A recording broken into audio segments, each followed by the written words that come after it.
wellspring that's given the world so much is drying up, neglected, misunderstood, and unheard. It is only a few sentimental folklorists like myself who seem to be disturbed by this prospect today. This folk music I'm talking about really should be known to the world, and you should be proud to disseminate it. Contentores, por Mário Rocha. Stiam tirando o chapéu! Tirar o chapéu, mas senhora, é um ato de delicadeza. Mal criado! Faça o quê? Pois mal criado é este senhor. Este é que é. Este. Está licença? Faça favor. Agora cá está ele.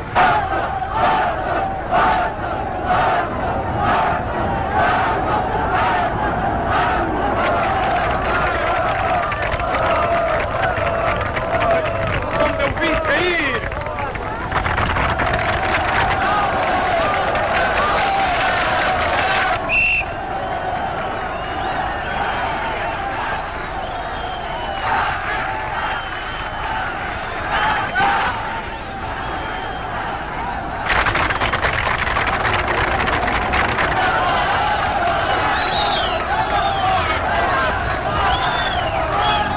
De uma maneira geral, provavelmente somente os mais jovens é que não ouviram falar do filme O Leão da Estrela, de 1947. É claro que em 2015 foi realizado um remake, mas importa referir o original, dirigido por Artur Duarte, protagonizado por António Silva. Conta a história de um adepto sportinguista que se desloca à cidade do Porto para ver o seu clube Sporting contra o Futebol Clube Porto no Estádio do Lima. Stiam tirando o chapéu! Tirar o chapéu, mas senhora, é um ato de delicadeza. Mal criado! Faça o quê? Pois mal criado é este senhor. Este é que é. Este. Está licença? Faça favor. Agora cá está ele.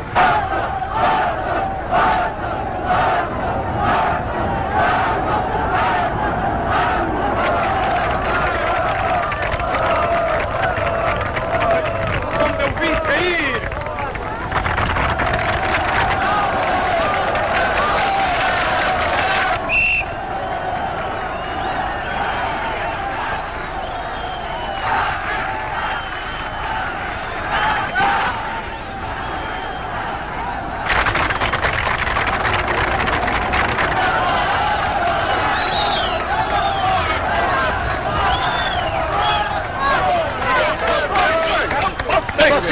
O Campo do Lima era propriedade do Académico Futebol Clube, clube fundado em 1911 por José Neves Eugênio, estudante de 14 anos do Liceu Alexandre Herculano e futuro agraciado com a Cruz de Guerra por feitos notáveis enquanto capitão do Corpo Expedicionário Português a quando da Primeira Guerra Mundial.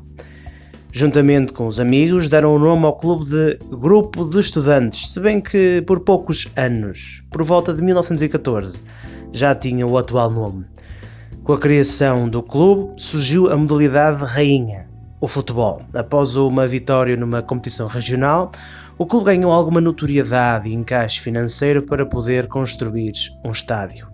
Após ter jogado em vários campos ao longo da cidade, como por exemplo o Campo da Cruz junto ao Hospital Conde Ferreira, o desejo de ter um estádio próprio foi concretizado no seguimento do arrendamento da Quinta de Lima.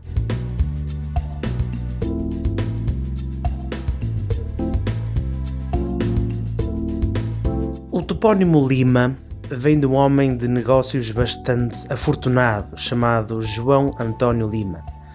Juntamente com a sua esposa brasileira, Luzia Bruce, após o regresso a Portugal, este casal decide instalar-se num palacete na rua Costa Cabral, junto da fábrica de tabaco que era do marido, chamado A Lealdade. Após a morte do empresário em 1891, Luzia Bruce, com a fortuna herdada, decide ajudar várias instituições de caridade da cidade, financiando igualmente a construção do Hospital da Lapa. Morre em 1914 e deu uma grande parte do seu legado à Misericórdia do Porto, inclusive a Quinta de Lima. Esta, por sua vez, decide alugar o terreno. O académico mostra-se interessado e em 1923 arrenda o espaço.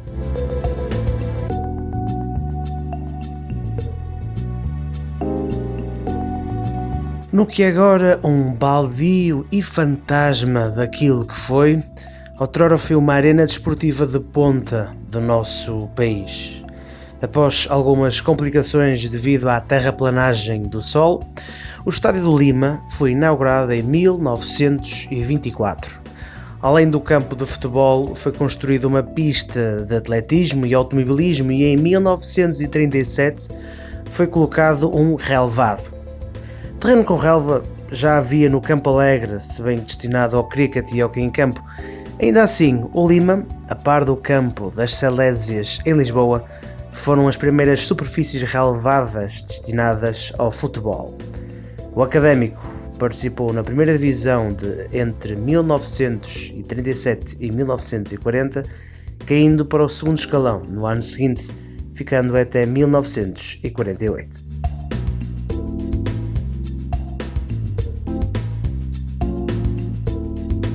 Já depois do clube ter sido distinguido com o grau de Cavaleiro da Ordem Militar de Cristo, passando esta condecoração a fazer parte do seu emblema, especialmente na década de 40, o Académico empresta o seu campo ao Futebol Clube do Porto.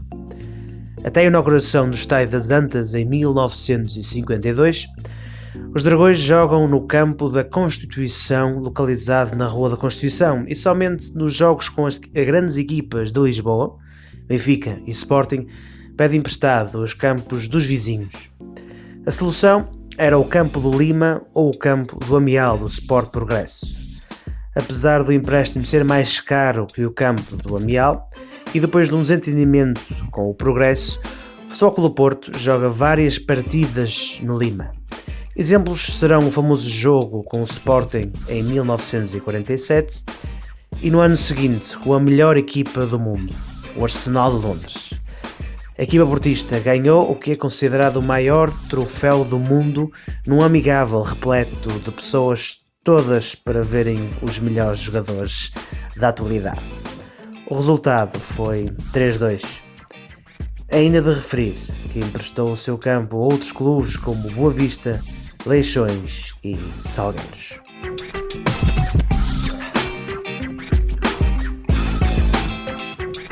Nesta zona, o Académico não era o único clube que tinha um estádio.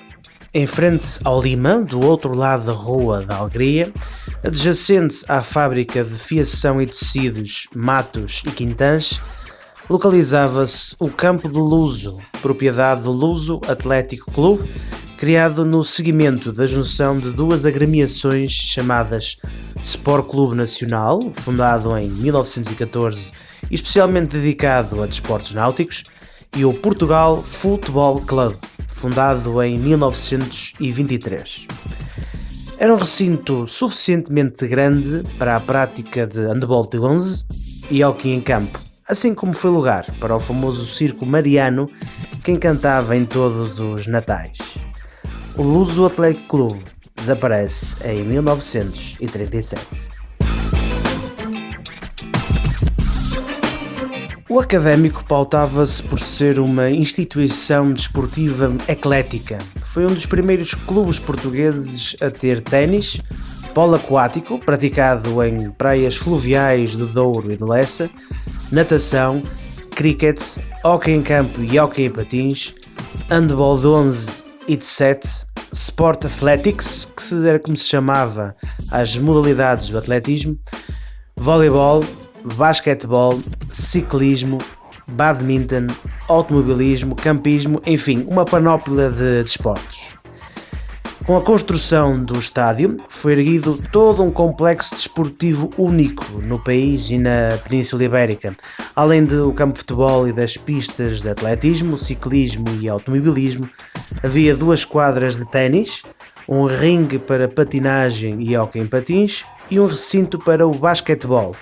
O primeiro da cidade, onde se realizou em 24 de maio de 1931 o primeiro jogo internacional, um Portugal-França, com vitória galesa por 34-9.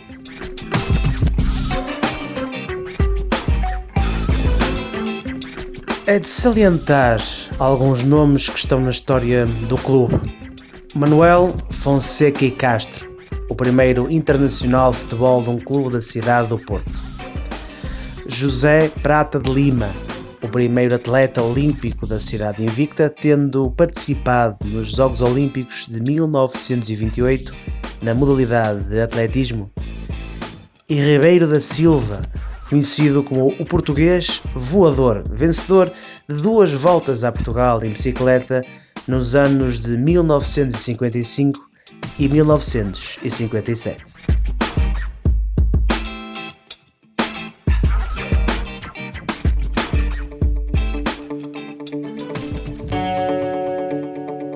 Há uma queda clara após a primeira metade da vida do clube. Com o desmantelamento do estádio, o futebol, o atletismo e o automobilismo são inativados. O clube entra em recessão. Ainda assim, o presidente Mário Navega, na década de 60, decide mandar construir 2 pavilhões desportivos. Eles ainda resistem, se bem que não tendo as melhores condições. O amadorismo e ecletismo continuam e são precisamente os pilares da identidade deste clube português.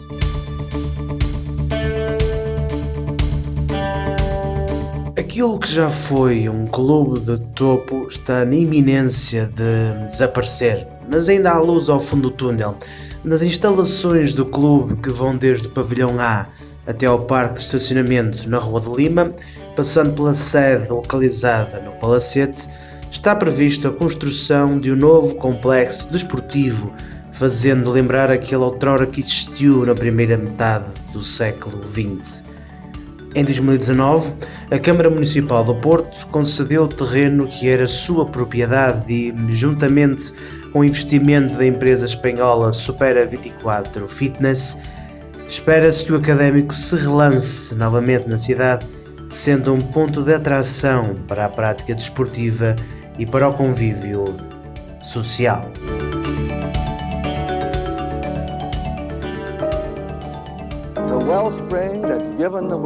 Até ao próximo Contentor e não se esqueçam de consultar os restantes programas em facebook.com/contentor2020 ou em contentor.patrimonio.i.cultura na página de Instagram. And you should be proud to disseminate it. Contentor, por Mário Rocha.